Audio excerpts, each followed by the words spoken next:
Welcome all the listeners and viewers of our debating club. Jan Hrnčíř, the producer of the film Year of Marihuana, asked us whether it would be possible for Lucien Zell to appear on the debating club. We tried to fulfill this wish and organized a debate on a topic suggested by Lucien. Can songs change something? We approached several Czech singers, out of whom Vladimír Merta responded positively. Together they ask questions and look for answers on subjects such as the mystery of music, which will outlive us, inner freedom under the totalitarian regime and necessary compromises, jealous towards more successful colleges, the image of an independent singer which might sometimes do more than songs itself, the most favorite songs of Vladimír Merta and why he likes them, and on improvisation. The singer and songwriter Vladimír Merta has been making music since the 1970s, at which time he graduated from FAMU, Film and TV School of Academy of Performing Arts in Prague.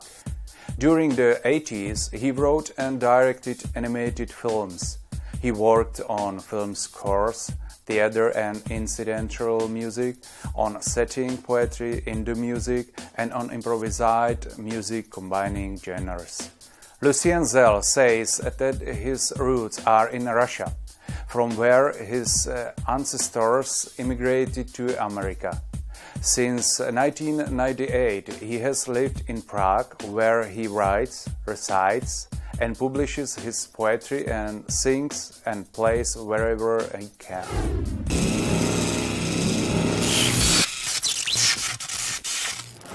Is there something like a mystery of tones or magic of tones, which certainly in music does exist, and perhaps it will survive our civilization?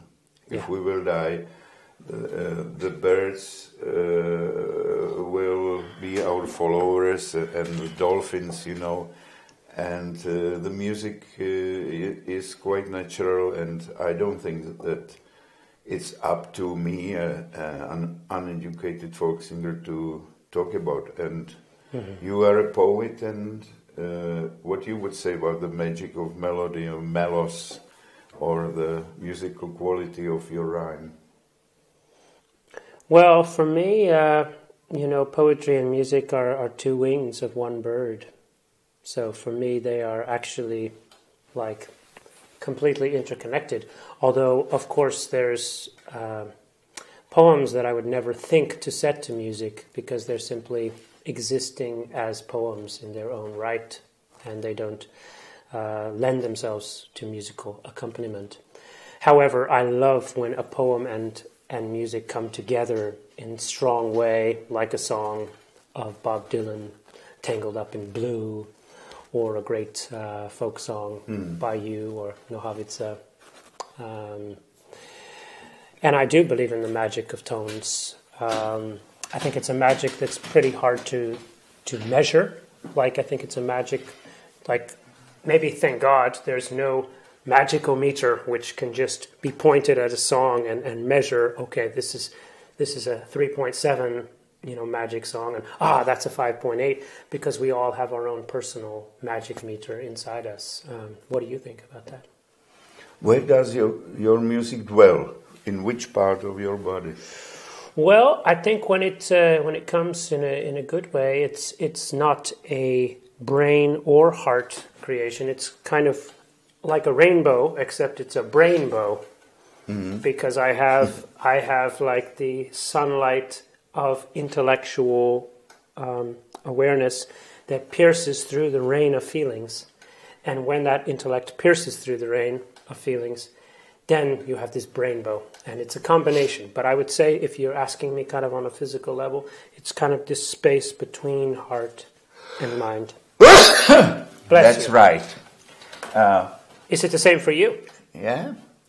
I've started actually as a jazz aficionado I visited concerts of modern jazz music with vibraphone and baritone sax.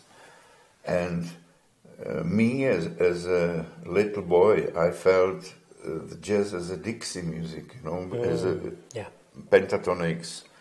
So I just wondered why they play such complicated harmonies and melodies. Yeah. And I wanted to jump on the stage and sing with them. Actually, something of so-called blues origins must be somewhere in me. Yeah. But the rest of my life, when I've started creating my own lyrics, I started to express something which was not so common. I was trying to serve, in a good sense of word, to the unspoken words, to the people who were not allowed to speak publicly, because it was a big privilege for a folk singer.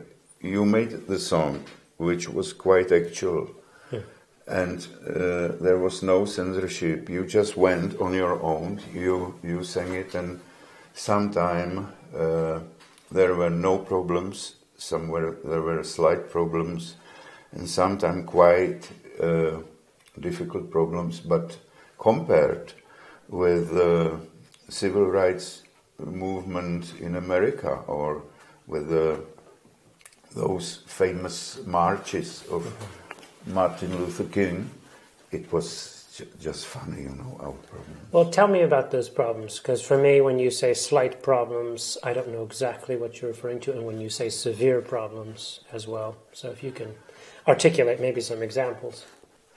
Slight problem is when you are afraid only for yourself. Yeah.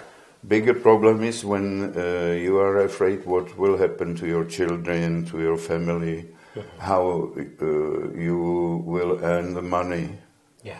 And the big problem is when all those personal fears come true, and you are banned from the stage for 1 or 2 years. And I know for a fact that musicians like Karel Gott, they signed the anti-Charter 77. Were you forced or pushed to sign anything in this similar manner? No, because I think that I've created such a nebula around me, or such an atmosphere, that people were just afraid to offer me things like that. So I was never offered to enter Communist Party or to collaborate with the secret police.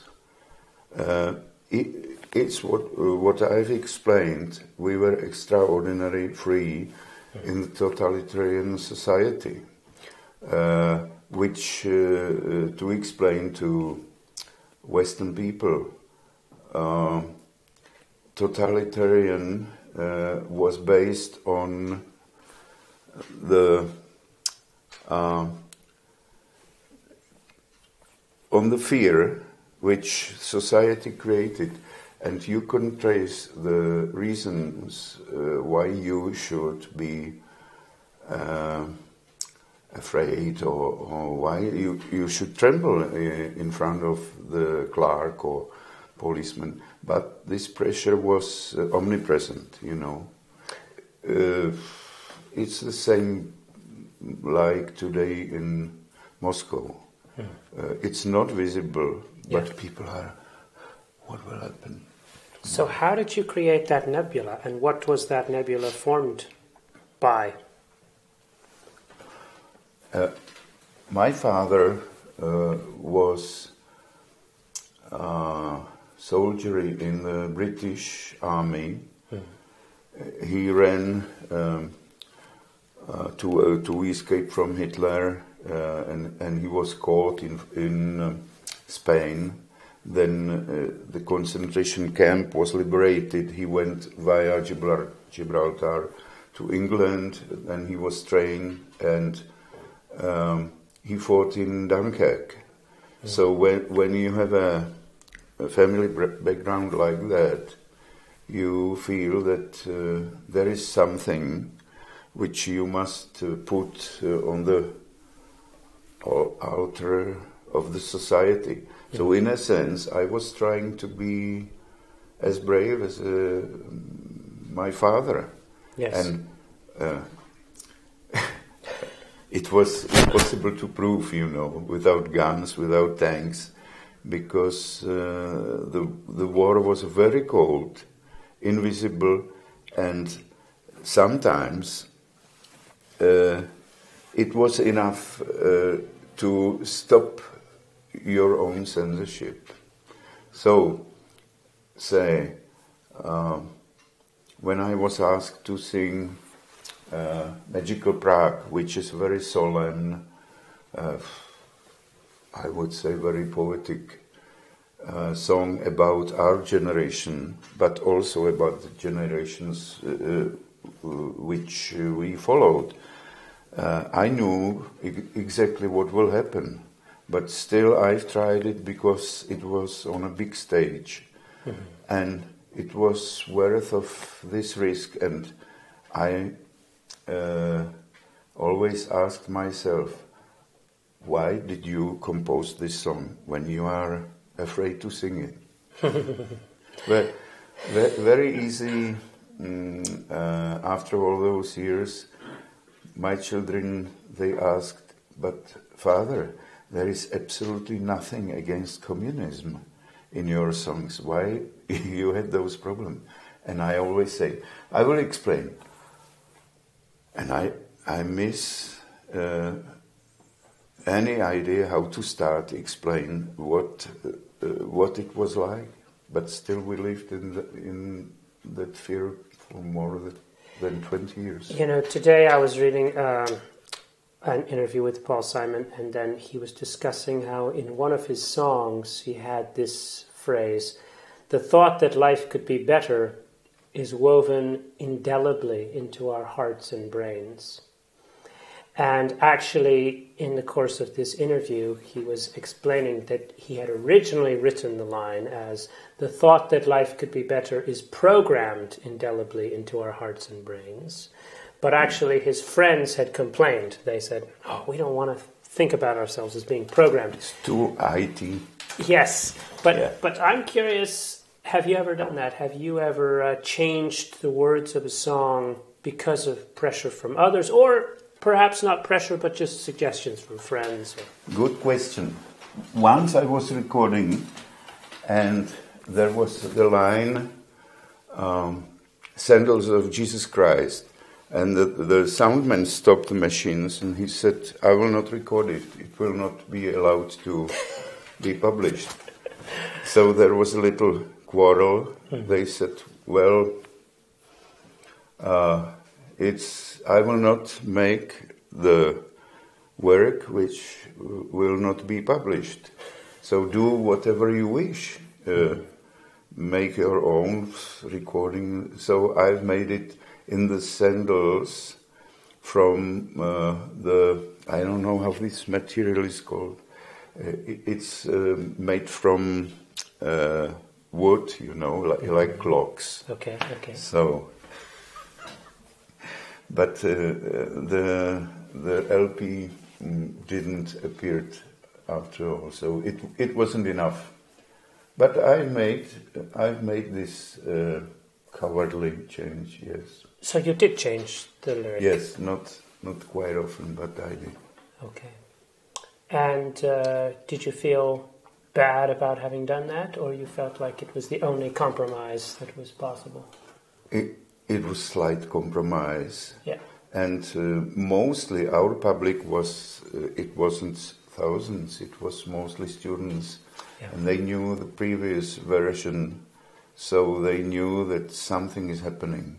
Yeah. But publicly I went back to Jesus Christ, but the recording is with the clocks. Yeah, it reminds me that actually John Lennon was once asked to perform, they wanted to perform his song, Imagine, in a Catholic function. But they insisted that they change one word of the song, and he refused to change that one word. They wanted to change that line from imagine no religion to imagine one religion. So he refused. What do you think of his choice? Good choice. Good choice. Good choice, yes. When you imagine the overall image which his imagine made on the whole world, then compared with this one word, it's worth of working with a media like that. Bob Dylan made this in some late show too, and he made it because he was pushed by his manager, promoter, Grossman. Yeah. And frankly spoken, without this televised interview and with his song, he wouldn't become from day to day voice of his generation. Do you know what? Do you know what the change? Unknown. Do you know what that change was? What change he had in? I think that he changed the whole song. Oh. Instead of Masters of War, he sang another song, perhaps Blowing in the Wind. Okay. And also without cover versions of this famous song, perhaps he would stay in some, well, not very cleaned, dirty cafes in New York. Who knows? Well, on the same theme of compromise, and jumping back to an earlier point in our conversation, do you judge musicians like Karel Gott? Do you feel that what he did was a kind of cowardly, almost criminal act to sign the anti-Charter 77? No, they certainly, by their constant presence in the media, they created this umbrella under which the so-called Czech working class can easily enjoy their lives. So one can say that they created this slightly stupid image of the so-called working class during the normalization, how it was called. But certainly he is a nice man with a very nice approach to his audience, and as far as I know, he gave some money to Kubišova, which was completely banned. So I am trying to be very positive when I'm old. Yeah. Because, when I was young, as most of these stupid young boys, I thought that the world can be better without my criticism.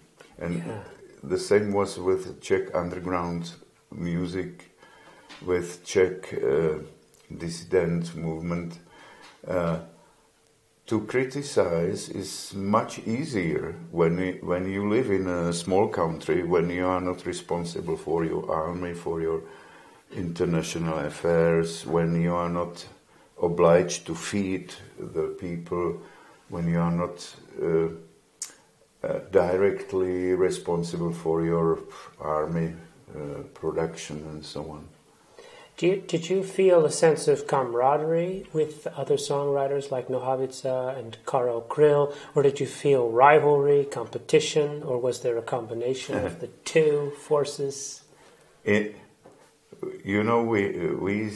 were diving in very small pool, so there were both rivalry, both kamarádschaft, and of course I've forgotten rivalry, but there were some occasions when I thought, well, this boy is trying to jump on the higher energetic level, he's going to work on his public appearances. And it was very difficult for me to stay with myself, with my style of work. But I wasn't jealous because they were successful. Mm-hmm. I was jealous that I'm not. Yes. Too. Yes. Yeah. Yeah, I know that feeling, although it's hard to separate that sense of falling behind when someone else is going very fast ahead. But can you think of a moment, like a specific moment, when that sense of rivalry was strongest? Or yes. Usually, in between songs, we were improvising some, so-called improvised political sketches. Mm-hmm. And I've noticed that sometimes it's enough to say, well, I've read in Rude Právo, right,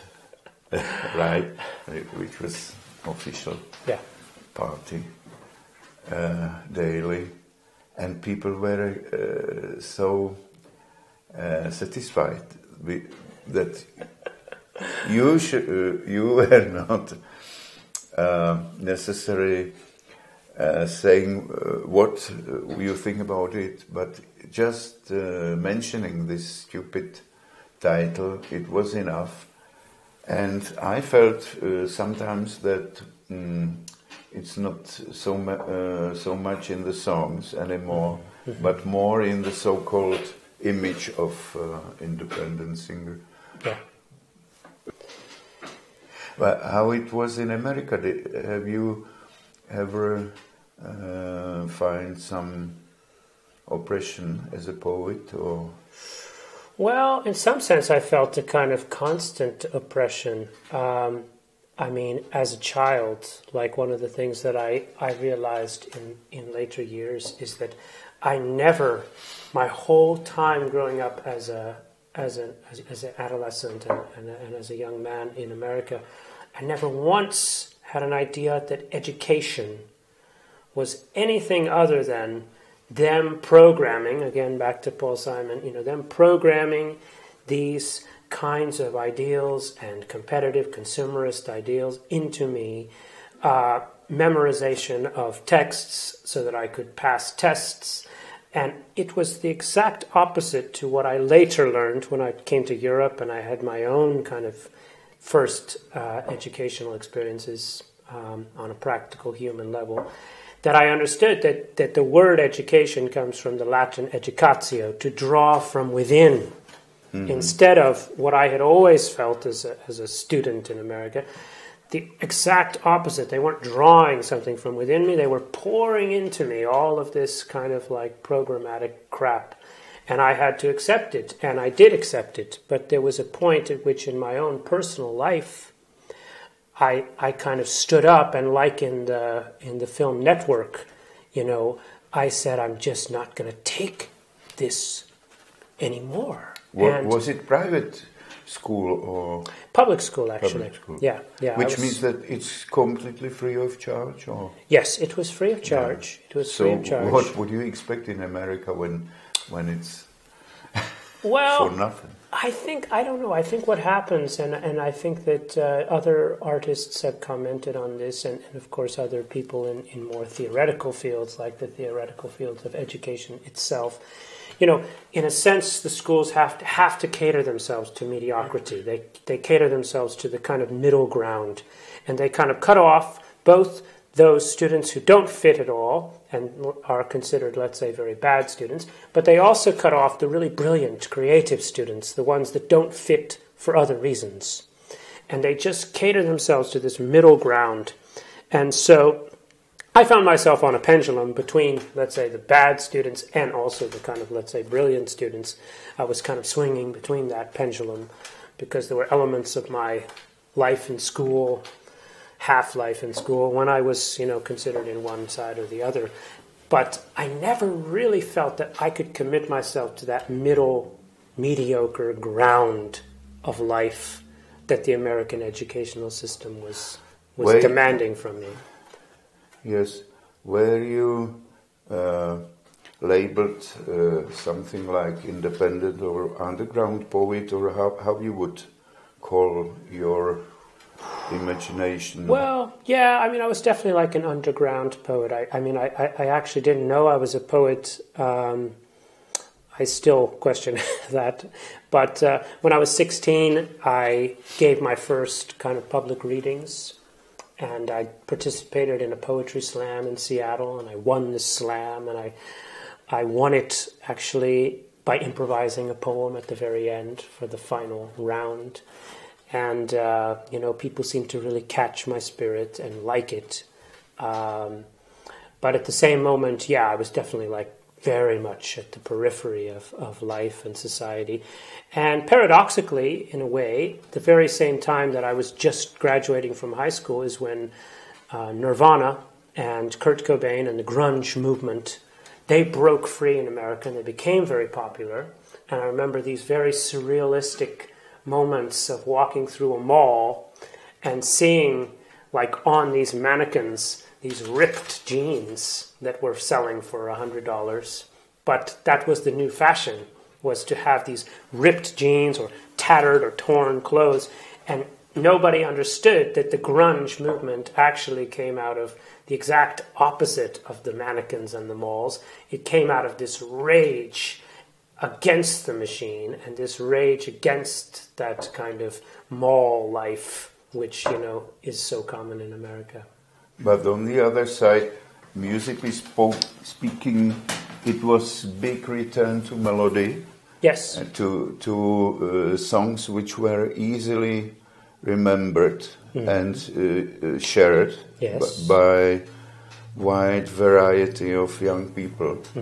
And I remember when we were, say 5 to 8 years before the Velvet turnover, not revolution, we were looking in the flat of Rita Klimová, a mother of a friend of mine, Vladimír Merta, 6-hour document about the civil rights movement in America. And I was perhaps the only one who stayed during the whole screening, because it was such a terrible experience to see America as a symbol of freedom, of free expression, hippie movement, blues, jazz. It was such a depression to see how many steps we must walk up to reach the freedom which in South America black students reached in 1971, as far as I can remember.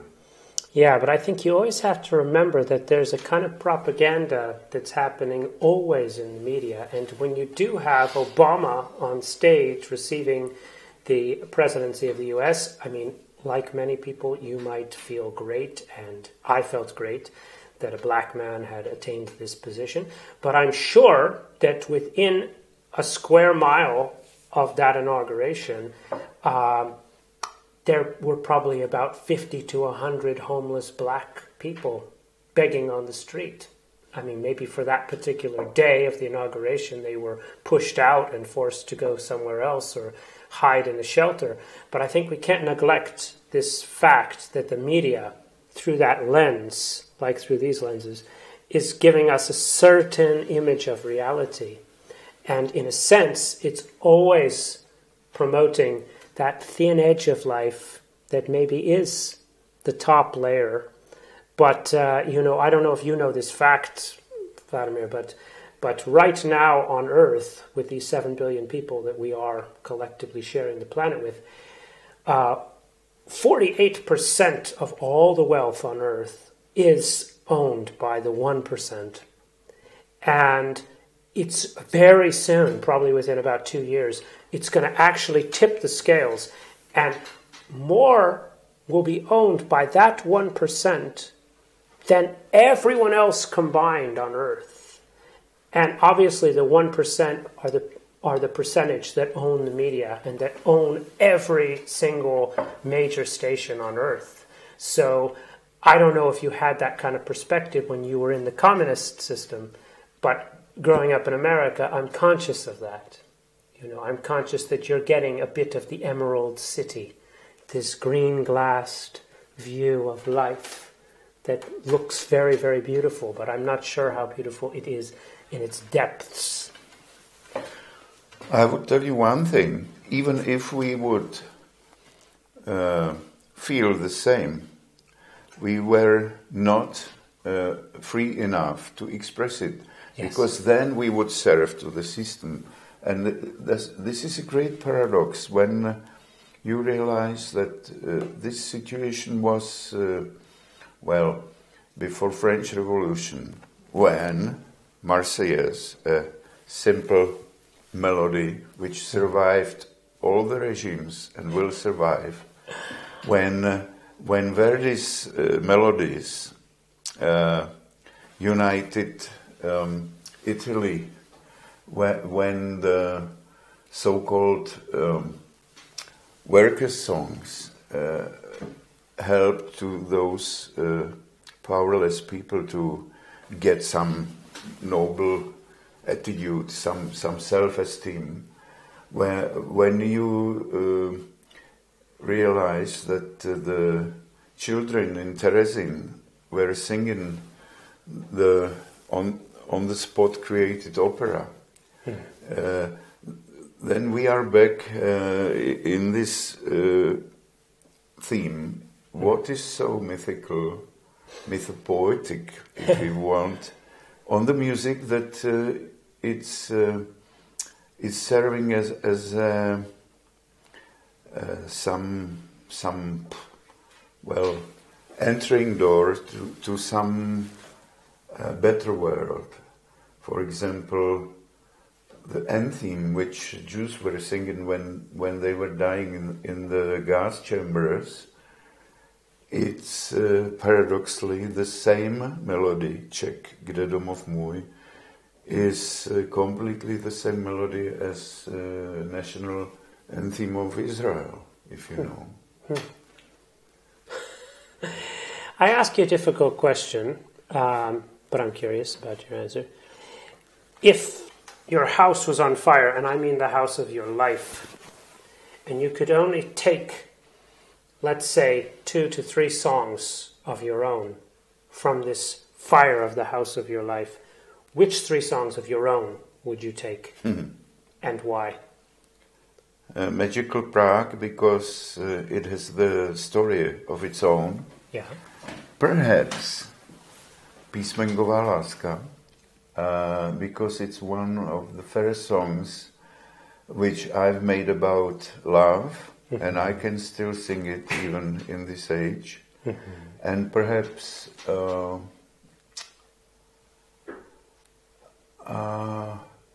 you don't know, it's the song which I've made after the shooting on Tiananmen Square. Oh. And just because it's a big gap between all those 3 songs, but I just jumped from one genre to another, and it helped me to survive, perhaps like that. But ask me tomorrow, perhaps I will give another answer. Cite another song. And is there a song from another singer that you would take from the house of this world? Anything from Bob Dylan. Yeah. Perhaps Diamonds and Rust from John Baez. Yes. Just because it's the love song which suits to our age. There's another question about the necessary turmoil to create. Do you think that there is a necessary kind of precarious equilibrium that is necessary for creativity? And have you ever felt that your success as a songwriter was actually interfering with your necessary turmoil for creativity? It's very personal. Some songs are the grapes of a pure desperation. Yeah. But the other are, well, they are like utopian writers. Mm. They are trying to create an artificial world, perhaps some paradise if you want. Mm-hmm.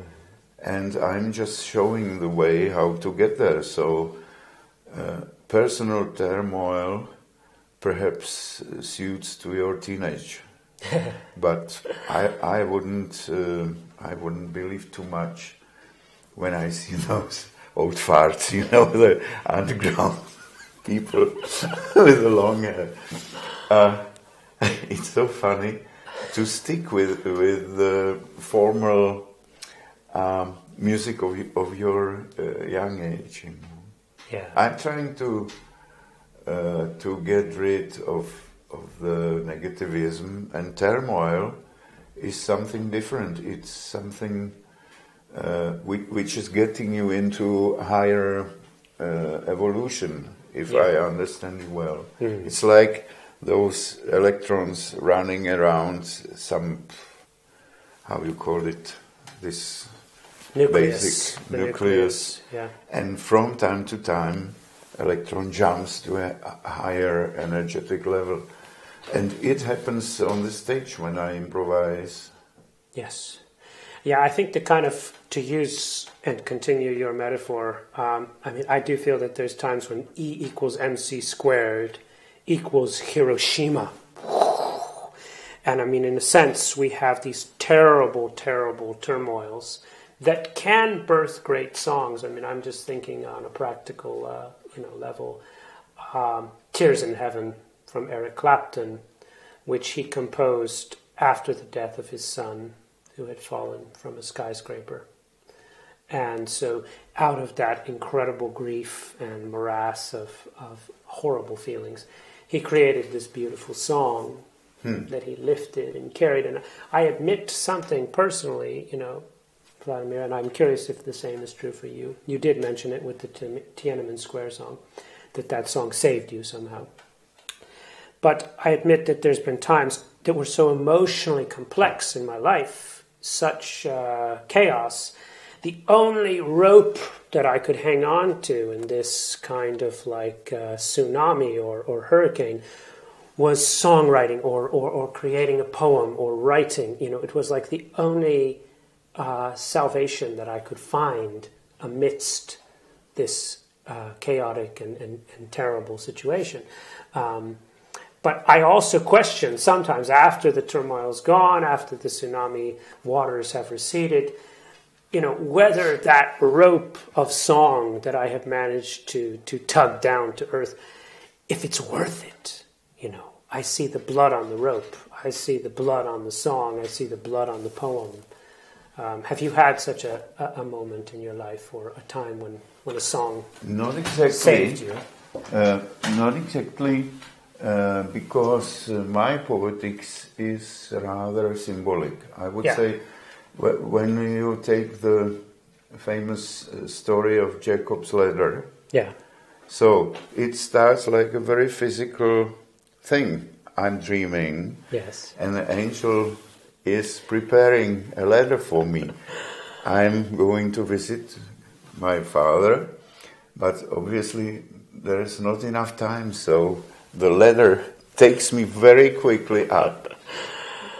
I will get some notion what to do back on earth, and then the ladder quietly returns me back to my pillow, and I'm very fond in those old myths because they were created not only to talk, to entertain, but also to bring back some higher notion, some morals, and I'm trying to do on my own something similar.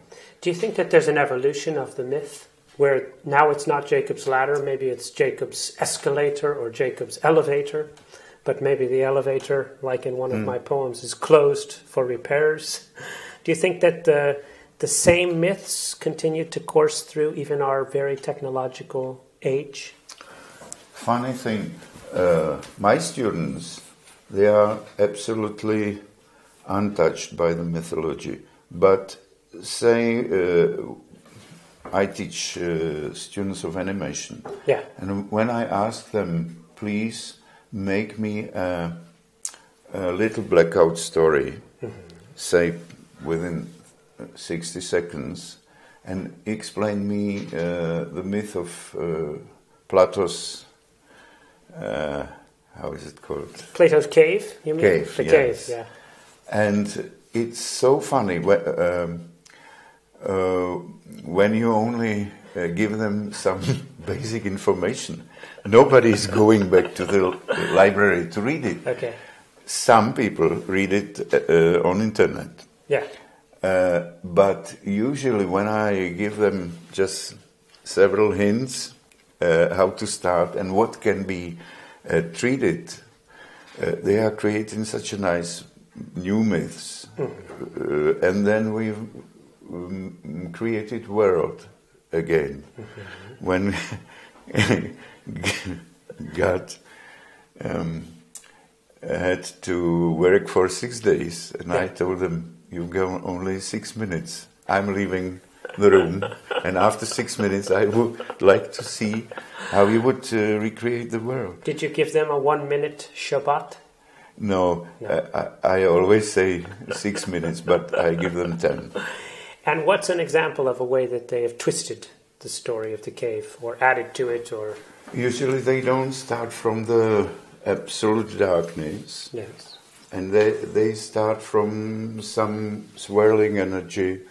The other, it was a girl, she used old Indian myth about big snake slithering through the dark, and the world is created from this remnant of this slithering, how you call it, this not very pleasant image. But when the myth is animated, then you can add some added value, some aesthetic value to the words. And I would say that when you would tell them you are creating new mythology, they would be afraid to accept it. But when you give them inspiration, then you see that we all live in the mythological world. When the plane comes down, killing 150 people, we stick to this tragedy, and we are trying to find a little grain of hope. Meaning? Hope. Hope. Yes. And because the reality doesn't give it to us, so we must recreate it in our own minds. Speaking of which, William Blake said that I will create my own system or be enslaved by another man's. Do you feel that you've been able to forge your own system of thinking, your own mythology? I don't know too much about Blake. I know his famous paintings from Tate Gallery. Yes.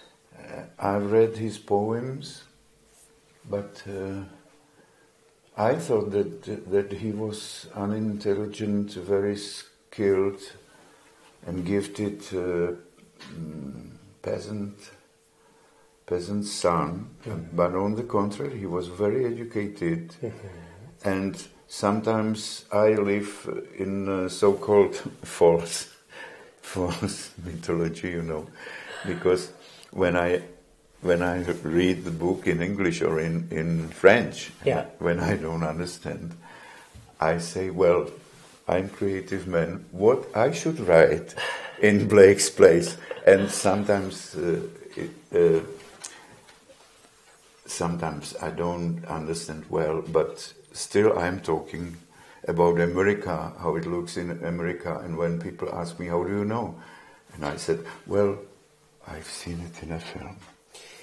One of Blake's great statements is, if the doors of perception were cleansed, everything would appear to man as it is, infinite. Cleansed, you mean washed. cleaned? Yes. Yes, yes. Yes, yes. Say it once again. If the doors of perception were cleansed, everything would appear to man as it is, infinite. So I think for me, William Blake was a very transcendental poet, really seeing the world in a grain of sand and a heaven in a wild flower, holding infinity in the palm of his hand and eternity in an hour, to paraphrase another poem of his. But, I mean, did you ever feel this, that you were breaking through the veils of life and time and really seeing eternity? Rarely. Rarely. But yes, and mostly when I was traveling in Slovakia, because this western part of Bohemia is very rationalized. Yes. And like Jack Kerouac, who was traveling from east to west, we are going from west to east, because it's our wild nature. It's your frontier. Yes. And we are pushed to Slovakia and to the mountains. And once I slept under the sky, which was really full of stars, and I felt that I'm not asked to sleep that night, that I should play. And I looked with my guitar on my belly, and I played the whole night to the stars, and I created the most beautiful melodies in my life. And when the sun went up, I told myself, well, those melodies, they were so natural that I will now dream a couple of hours and then I will write them down. They never appeared again. Wow. So it's one thing to be a star, it's another thing to play a concert. A concert for the stars. Yeah. Did the stars listen? Did the stars applaud? They responded. How? By some flickering reflection. Yes? Yes. Yeah. Of course, it's a self-illusion, delusion, maybe. Yeah. So, do you want to recite one of your poets? I would put some music. Sure, let's do it. Sure. Let's do it. Yes. Everything is ready here in this house. Which one? Well, let's give this poem of light, because there are many kinds of light, but this is a poem called Other Light.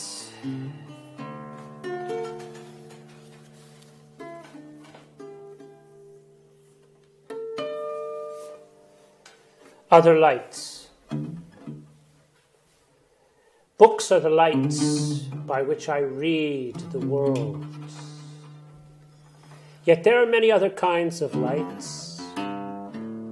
Hug lights, children lights, flower lights. War is a kind of light,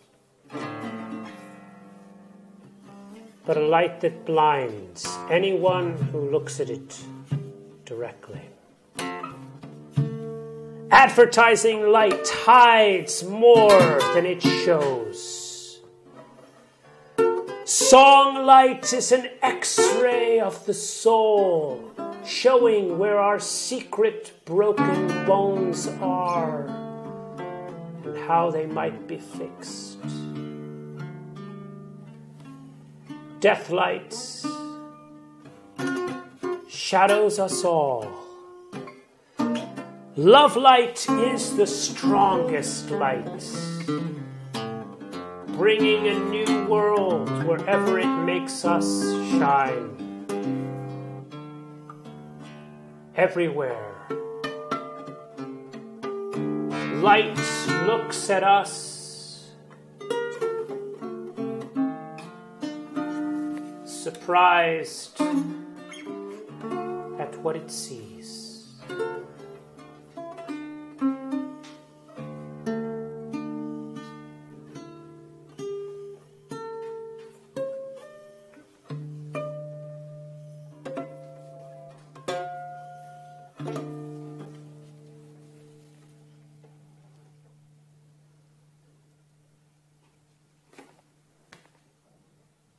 Maybe. Maybe. Let's make a new mythology. Thank you. Thank you, Vladimir.